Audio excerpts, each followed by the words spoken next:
Bienvenue sur Linux. Vous étiez sur Windows et vous vous dites pourquoi tant de monde parle de Linux. Linux avec ce monde austère de lignes de commande, pourquoi se compliquer la vie à faire des lignes de commande alors que sur Windows on n'a qu'à cliquer avec sa souris au bon endroit, au bon moment. Eh bien si beaucoup de serveurs fiables utilisent Linux, c'est pour une simple et bonne raison, c'est que c'est performant. Et on va voir dans cette vidéo pourquoi. Alors attention, je vous le dis tout de suite, ça va pas être facile. C'est-à-dire que depuis tout petit, vous apprenez à vous servir d'un ordinateur avec une souris. Là, on passe en ligne de commande, ça n'a rien à voir. Mais pourtant, vous verrez que au bout d'un moment, les lignes de commande deviennent beaucoup plus efficaces qu'une gestion à la souris et au clic. Mais pour ça, il faut s'exercer et comprendre un peu le mécanisme de Linux. Je vous propose 10 commandes pour démarrer sur Linux. C'est parti.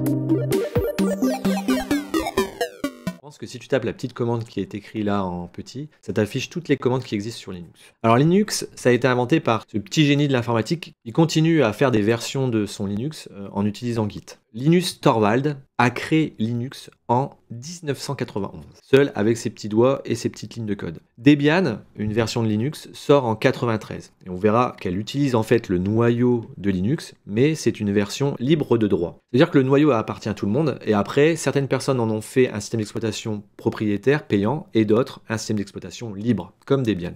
Il faudra attendre 2002 pour voir la petite partie graphique, pour avoir le desktop, le KDE comme on l'appelle, et ça va arriver qu'en 2002. Mais très peu de personnes l'utilisent, à part les geeks. Généralement, un sysadmin va utiliser les lignes de commande, et puis un développeur ou quelqu'un qui utilise les logiciels professionnels vont utiliser Windows et macOS. Alors, d'où vient Linux? Il faut savoir que Linux part de 1970, mais avant c'était pas Linux, ça n'existait pas, c'était Unix qui existait. C'était un système d'exploitation qui était développé par la société AT&T, qui existe encore toujours, et c'était l'un des systèmes en ligne de commande qui était à l'époque le plus performant. Il a été utilisé pour différents systèmes. Le BSD est un système d'exploitation de l'Université de Californie. Aujourd'hui, on a la version 7 de Unix. On a aussi UnixWare qui est très connu et Sun. Il faut savoir pour la petite histoire que macOS est inspirée du système d'exploitation de l'Université de L'Université de Californie, BSD, qui lui-même est issu du Unix. Et en fait, pourquoi Mac et Linux se ressemblent? C'est parce qu'en fait, Linus Torvald, il n'est pas parti du Unix, c'est-à-dire qu'il n'a pas utilisé Unix. Il en a fait un Unix-like, c'est-à-dire qu'il a recodé tout le noyau en entier en imitant un peu Linux. Et il s'est avéré que ce noyau est devenu très performant. Le noyau Linux a ensuite donné une version de Debian. Vous utilisez Debian, vous avez les mêmes commandes Ubuntu et Mint. Debian est quand même le système d'exploitation le plus répandu et le plus stable aujourd'hui. Une petite cartographie assez sympathique. Et en fait, on voit bien que Linux est à part. Linux est sur le côté en fait. Le noyau de 0 à 1 a été créé en même temps que le FreeBSD qui a servi à faire macOS aujourd'hui. Et le noyau est à la version 6. Mais c'est le noyau Linux. Debian, lui, est une version numéro 11 pour le moment. Et on voit qu'en fait, Linux a donné naissance à Debian. Donc Debian utilise le noyau Linux. Mais Debian, lui, il a plusieurs sous-versions qui sont, par exemple ici, on va retrouver la version de Ubuntu. C'est la ligne de vie de Debian. Là, c'est le futur et à gauche, c'est le passé. Et on a Mint, qui est un petit peu à la mode, c'est les deux plus connus. Mais voilà, nous on travaille sur Debian puisque c'est celui qui est le maître. Voilà. Alors sur macOS, en fait c'est un système d'exploitation fermé, c'est-à-dire qu'on ne peut pas trop bidouiller dedans. Il est très fiable et il est super friendly, c'est-à-dire très axé utilisateur. Windows est semi-ouvert, c'est-à-dire que voilà, il y a le système d'exploitation qui est payant, qui appartient à Microsoft, mais il ouvre beaucoup de sous-systèmes pour les développeurs, pour créer des choses, ce qui le rend beaucoup vulnérable. Mais il est aussi très friendly, c'est-à-dire qu'il est fait pour monsieur tout le monde. Linux, en fait, lui, c'est l'inverse. Il est très ouvert, c'est-à-dire que les développeurs peuvent développer des modules. On a accès au cœur de sa Debian.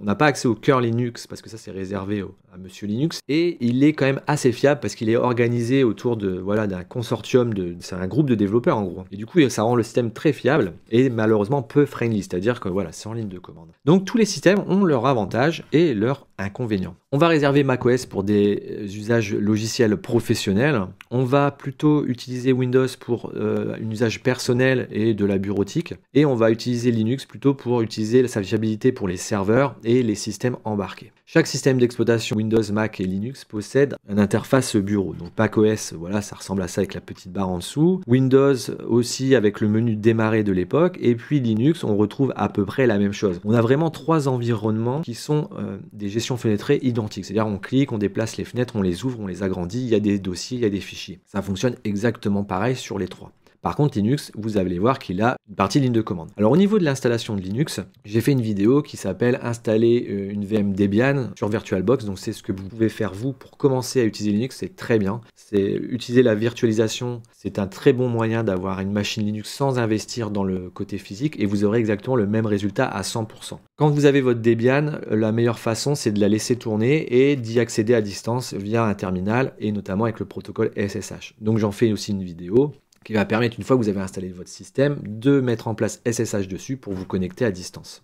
À partir de Windows, pour vous connecter à distance sur SSH, généralement vous allez utiliser l'utilitaire PuTTY et vous allez rentrer l'IP de votre VM Debian, le numéro du port 22 par défaut et vous allez vous connecter à votre Debian sans problème. On lui met un petit nom et on appuie sur le bouton Save pour sauvegarder votre configuration et on fait Open pour ouvrir la communication. Sur macOS, on va plutôt utiliser l'application Terminal. Donc c'est une application en ligne de commande comme une Debian et on va se connecter à sa Debian avec la commande SSH, espace, le nom d'utilisateur que vous avez mis quand vous avez installé Debian, l'IP qu'elle a reçu quand elle est démarrée sur le réseau. Donc avec VirtualBox, il faut faire la connexion par pont, mais ça je le répète dans la vidéo, quand vous avez installé le système. Donc moi je mets Debian, root, parce qu'à l'école, c'est plus facile de retenir les mots de passe de tout le monde. On rentre la commande et voilà, on arrive sur Linux et regardez, on arrive dans un environnement complètement austère, on arrive sur une ligne qui veut dire pas grand chose de départ puisque c'est pas du tout un menu démarrer avec une souris, c'est rien. C'est un petit truc qui clignote ici,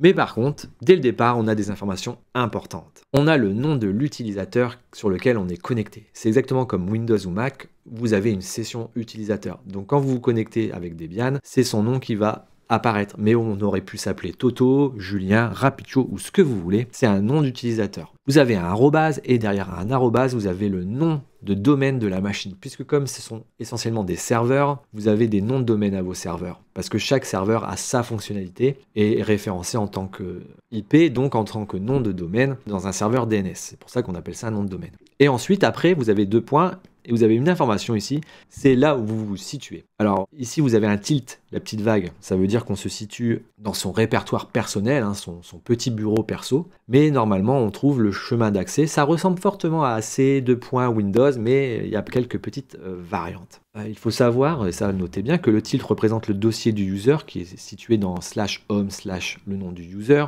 Et puis vous avez le slash qui représente la racine du disque dur. Donc quand vous avez un slash juste devant le petit signe $, c'est-à-dire que vous êtes à la racine de votre disque dur. Je vous montre en temps réel ce qu'il se passe dans ma machine. C'est parti pour la première commande. Donc au départ d'un OS Linux, il y a un user standard, ici Debian, et un super user qui est root. Pour changer d'utilisateur, on va utiliser la commande SU qui est switch user. Donc si je fais un switch user, que je mets le nom d'un user, ici je sélectionne un user qui n'existe pas, j'aurais pu mettre Toto, Debian me dit que l'utilisateur n'existe pas. Mais si je mets un avec un nom d'utilisateur qui existe, ça veut dire que j'ai créé, eh bien je vais pouvoir rentrer son mot de passe et me connecter de sa session. Petit point astuce, si vous ne mettez pas d'user mais vous mettez un petit tiret, ça veut dire que vous êtes connecté avec le super admin, le root, et vous aurez un mot de passe à rentrer et après vous avez pu voir que vous êtes connecté en Debian mais en root. C'est le super utilisateur. Grâce au super utilisateur, vous allez pouvoir faire des commandes super beaucoup plus importantes que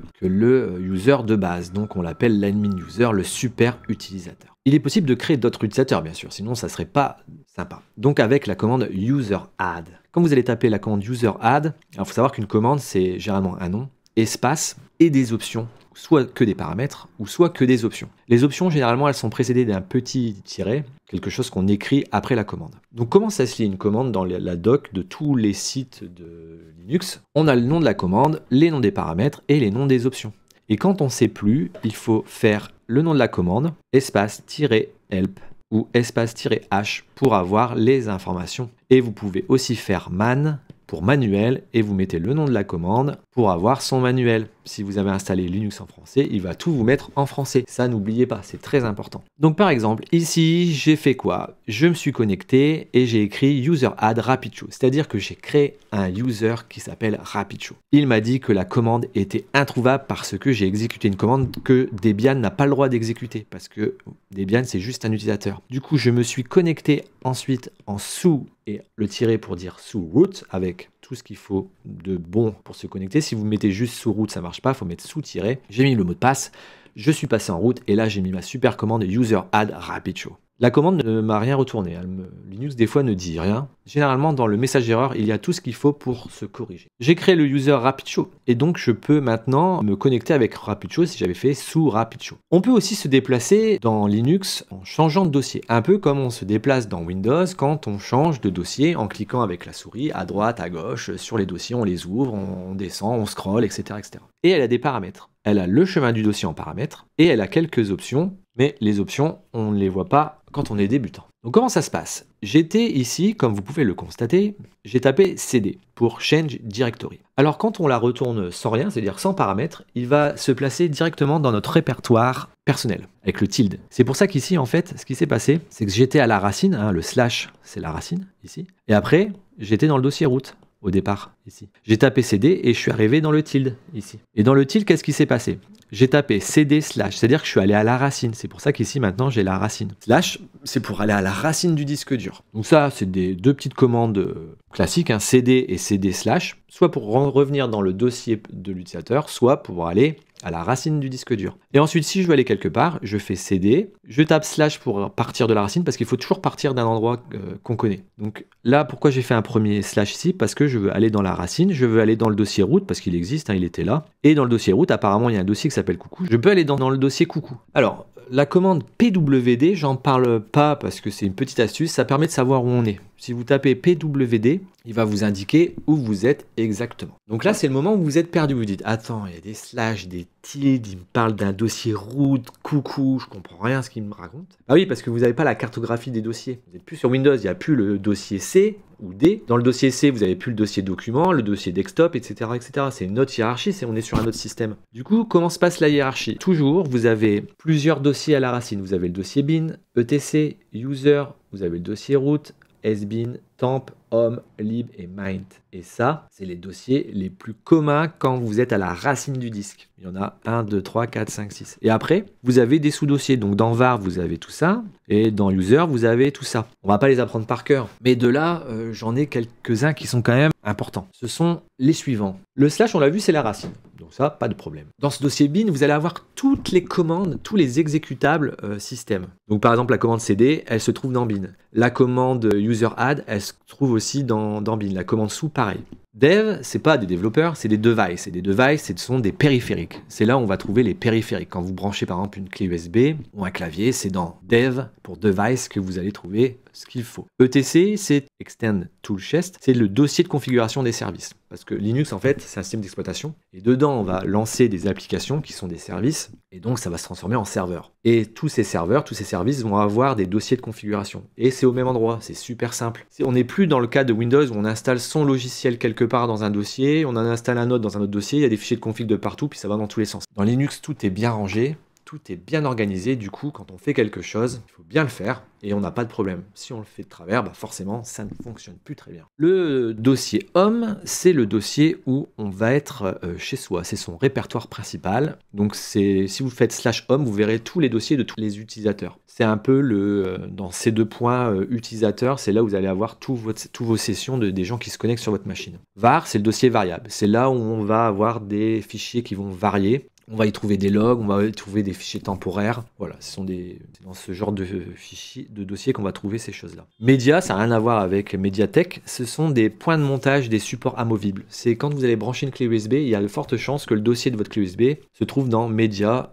Voilà. Mount, c'est un peu la même chose, mais c'est des points de montage temporaires. Donc ce sont des disques qu'on va monter, démonter, et c'est quand on a besoin de faire des opérations de disques ou des raccourcis, on va utiliser ce dossier-là. User, c'est un dossier de data, de données privées pour les applications multi-user. Donc voilà, on y trouve par exemple user share, c'est là où va s'installer php-my-admin. Voilà, c'est un dossier de partage de fichiers entre utilisateurs. Une application a besoin de partager ces fichiers d'exécutables à plusieurs utilisateurs, c'est ici qu'on va se trouver. Et le dossier lib, c'est là où vous allez avoir les librairies des applications, donc des programmes C++ ou des programmes compilés pour Linux qui vont se mettre là et qui vont être utilisés par d'autres systèmes ou par d'autres services. Voilà, c'est les librairies. Alors bien sûr, ça on y reviendra plus tard quand on rentrera en détail, mais c'est pour déjà avoir une petite cartographie de ce qui se passe. Pour afficher le contenu d'un dossier, une fois qu'on se rend dans le dossier, il existe la commande ls. C'est la commande list ls. Elle possède deux options, -a pour afficher les dossiers cachés et -l pour afficher les droits des fichiers. Exemple, ici, j'ai tapé la commande ls-a en haut. Elle m'affiche donc 3 dossiers cachés et les dossiers pas cachés. Les fichiers aussi. Elle m'affiche les fichiers et les dossiers. D'ailleurs, on va voir un peu la différence. Notez que les options, je ne suis pas obligé de mettre -l-a. Je peux mettre un tiret avec les lettres des options. Donc ça, c'est assez pratique dans Linux. La commande ls affiche donc un liste de fichiers. Quand il y a un petit d, ça veut dire que ce sont des dossiers. La petite astuce, c'est quand vous avez un point devant le nom de votre fichier ou de votre dossier, ça devient un fichier caché. Là, on retrouve Git, qui a le point Git, qui est fichier caché. Je ne peux l'afficher que si j'ai l'option A, puisque l'option A affiche les dossiers cachés. Et donc on trouve tout un tas d'informations. Vous verrez quand vous gérez les droits qu'il y aura ici les droits des fichiers, ici le propriétaire, ici le nom du groupe propriétaire, ici la date de dernière modification, ici la taille, et après le nom du fichier qui est ici. Donc les droits Linux, ce sont ça, ce sont des R, des W, des X. On ne va pas l'expliquer dans cette vidéo, ça sera dans les vidéos sur la gestion des droits Linux qu'on le verra. Il est possible de créer des fichiers et de lire des fichiers. On utilise le plus souvent Nano parce que c'est le plus friendly. Nano possède un paramètre où on va mettre le nom du fichier, donc son chemin plus son nom. M pour utiliser la souris. Vous verrez que c'est assez...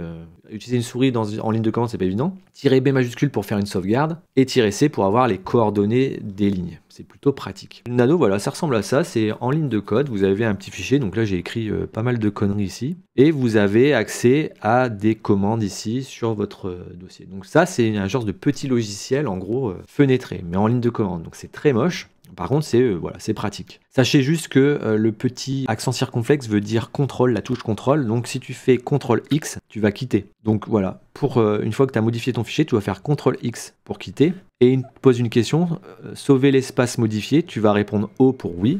Et ensuite, une fois que tu réponds au O, tu appuies sur la touche entrée et il va te demander de lui donner un nom et d'enregistrer ton fichier. Il est possible de supprimer des dossiers et des fichiers. Donc, comme son nom l'indique, on va utiliser remove, RM. Les noms des paramètres, c'est le nom du fichier. Mais attention, si vous voulez supprimer un dossier, c'est pas pareil. Il faut utiliser l'option -R pour supprimer si ce n'est pas vide. Du coup, par exemple, ici, j'ai un dossier qui s'appelle projet 1. Si je fais RM projet 1, il me dit impossible de supprimer projet 1 parce que c'est un dossier, c'est-à-dire qu'il y a des fichiers dedans. Donc je dois dire rm projet 1-r pour supprimer ce qu'il y a à l'intérieur dedans aussi. Si ça avait été juste un fichier, j'aurais fait rm fichier projet et ça aurait marché du premier coup. Donc il est possible aussi de créer des dossiers, parce qu'on les a supprimés, on peut les créer aussi. C'est avec la commande mkdir pour make directory. C'est make directory, le nom du fichier. Donc par exemple ici, j'ai fait la commande ls. ls m'indique le nombre de fichiers et de dossiers qui s'y trouvent. Donc là, il y a un dossier ou un fichier qui s'appelle projet 1. Si je veux avoir le détail, pour savoir si c'est un fichier ou dossier, je dois mettre l'option -l. Je vais créer un projet 2. Donc je fais mkdir projet 2. Si je fais un ls, je vois bien qu'il y avait projet 1 et je vois maintenant qu'il y a projet 2. Je vois bien les deux noms de dossiers. Si je fais un ls-l, je vois bien que ce sont deux dossiers parce que j'ai le petit d ici qui identifie que ce sont des dossiers et non des fichiers. Si ça avait été un petit tiret, je n'aurais pas eu de d. J'aurais eu un petit tiret, ça veut dire que ça aurait été un fichier. Notez une chose importante, c'est que quand j'ai créé avec le utilisateur Debian, j'observe qu'en fait mon projet 2, il appartient à Debian. Là, vous avez vu, Debian est affiché ici. Parce que vous verrez dans la vidéo sur les droits qu'ici on a les users propriétaires et ici on a les groupes propriétaires. Ça, on verra ça dans une prochaine vidéo. Il est possible aussi de déplacer des fichiers. Donc là, qu'est-ce que j'ai fait? J'ai fait un ls-r pour avoir une hiérarchie avec récursivité, une option un petit peu bonus pour les bons. Ça m'affiche de dossier 1 et dossier 2, et ça m'affiche le fichier dans dossier 1 et de voir que dans dossier 2, il n'y a rien. J'utilise la commande move pour déplacer. Les paramètres sont chemin du fichier source espace, chemin du fichier de destination. Chemin du fichier source, donc je suis dans le dossier 1/test1. Attention, là je n'ai pas mis de slash ici, parce que je ne pars pas de la racine. Je pars du dossier home, et c'est dans mon dossier home, quand je fais ls, qu'il y a le dossier 1. Vous voyez? Donc ça au début, c'est pas facile à voir, mais voilà, il faut savoir. Et je move mon test 1 dans le chemin de fichier de destination, qui est le dossier 2, et je le renomme en plus, test2.html. Du coup, quand je refais la commande ls-l, eh bien, j'ai maintenant dans mon dossier 2 le fichier test2.html, et dans dossier 1, j'ai plus rien du tout, parce qu'il a été déplacé et renommé. En une seule commande, on est possible de déplacer et de modifier un fichier. Vous imaginez que dans une boucle, on pourrait faire merveille. Il est possible de copier aussi un fichier pour le dupliquer. Donc c'est la commande cp pour copie, et ça fonctionne un peu comme le move, c'est chemin du fichier source, espace, chemin du fichier de destination. J'ai commencé par faire ls pour montrer qu'il y avait un test2.html dans le dossier 2, c'est celui qu'on a copié, et je fais une copie de test2 que j'appelle test2.html.hold. J'aurais pu aussi le mettre dans un autre dossier, si j'avais mis par exemple ./dossier1/html. Sachez que quand vous mettez // vous revenez au dossier d'avant. Donc là, je suis dans dossier 2. Si j'avais mis // dossier 1 / test2.hold, eh bien, il aurait copié test2.html dans le dossier d'avant. Ensuite, il aurait été dans dossier 1 et il aurait copié test2. Gymnastique très compliquée au départ, mais très efficace. Dernière commande de cette vidéo, la commande find. Il est possible de rechercher un fichier si vous êtes perdu. Vous utilisez la commande find. Les paramètres, c'est le schéma de départ de où vous voulez commencer à chercher, parce que si vous cherchez dans toute la hiérarchie, ça prend un peu plus de temps, hein, parce qu'il y a quand même pas mal de fichiers dans Linux. -name pour saisir le nom, et -type, vous mettez un D si c'est un fichier. Donc là, par exemple, j'ai recherché find à partir de mon home Debian, donc dans mon dossier départ. J'ai recherché tout ce qui concerne des fichiers HTML, étoile.html, étoile pour dire n'importe quel fichier HTML. Ça, je le dis pas, mais j'ai rajouté la petite option print pour enlever les erreurs, parce que sinon il te met qu'il peut pas aller chercher dans les fichiers, voilà. Tous les dossiers, vous n'avez pas les droits, il va essayer de chercher, il va mettre une erreur en disant j'ai pas accès, donc du coup ça fait pas mal de pas accès, et du coup c'est pénible, donc je rajoute ça pour pas avoir les erreurs, et du coup voilà, il a trouvé test2.html dans mon dossier home Debian, dossier 2, test2.html, c'était la commande find. Une vidéo de cours ne serait pas terminée s'il n'y avait pas un petit exercice, donc nous sommes dans la partie sysadmin, et c'est l'exercice 1. Je vous demande de créer un nouvel user que vous appelez user1 avec son répertoire home, donc il faut rajouter une option. En 2, je vous demande de passer en user1, donc en changeant d'utilisateur, et de créer le fichier test avec la commande nano. Vous écrivez coucou dedans et vous enregistrez ce fichier dans le home. Ensuite, vous faites un sous-root ou exit pour revenir en super utilisateur, donc il faut que vous soyez connecté en route. Et je vous demande avec cd de parcourir les dossiers et de retrouver le répertoire home du user 1 et afficher son contenu. Prochaine vidéo, on verra les 10 commandes pour gérer les droits Linux.